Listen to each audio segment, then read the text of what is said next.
नमस्कार दोस्तों। सोनाली के केस को अब एक दिशा मिल चुकी है।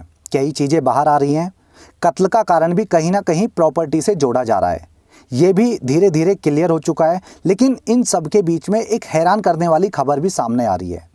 सोनाली फोगाट के एक करीबी ने एबीपी न्यूज़ को बताया कि सुधीर जो है सोनाली को वश में रखने के लिए तांत्रिक का सहारा लेता था। सोनाली का करीबी ऋषभ बेनीवाल, जिसने ये बातें मीडिया को बताई है, उसने बताया कि सुधीर ने कई बार तांत्रिक को फार्म हाउस पर बुलाया था।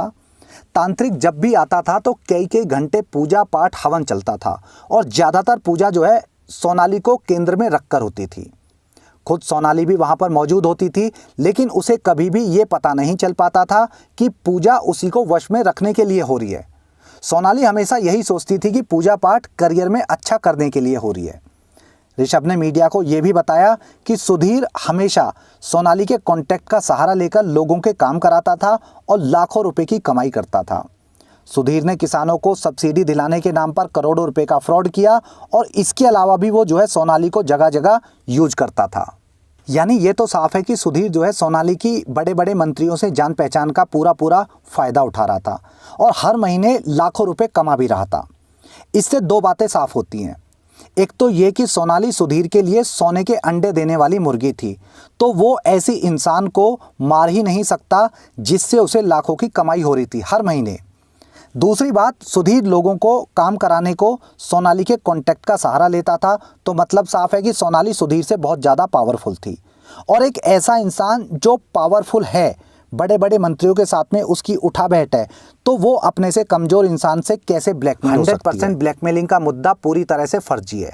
हाँ, ये जरूर है कि सोनाली को प्यार के नाम पर कंट्रोल किया हुआ था, लेकिन सब कामों में सोनाली की भी कहीं ना कहीं सहमति थी। तांत्रिक का यूज भी सोनाली को धोखे में रखकर किया गया और सुधीर कहीं ना कहीं यही चाहता था कि सोनाली सिर्फ उसके कब्जे में रहे। फिर ऐसा इंसान उसे कैसे मार सकता है।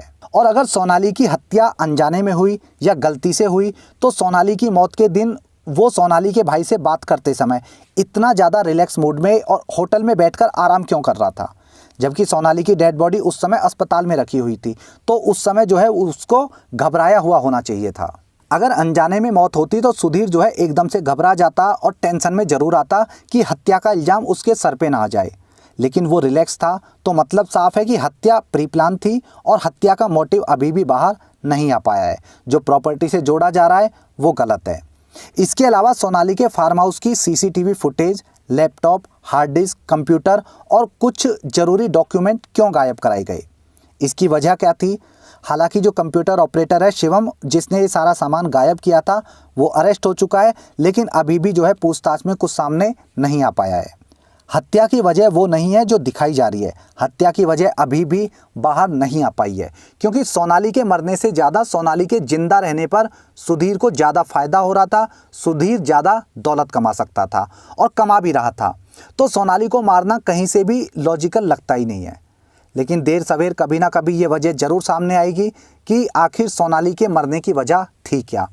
सुधीर इस पूरे केस में मास्टरमाइंड नहीं है, मैं अभी भी बोल रहा हूँ। ये मुझे लगता है क्योंकि सुधीर जो है सिर्फ एक मोहरा है। बाकी देखते हैं कि केस की जांच जो है आगे किस दिशा में आगे बढ़ती है।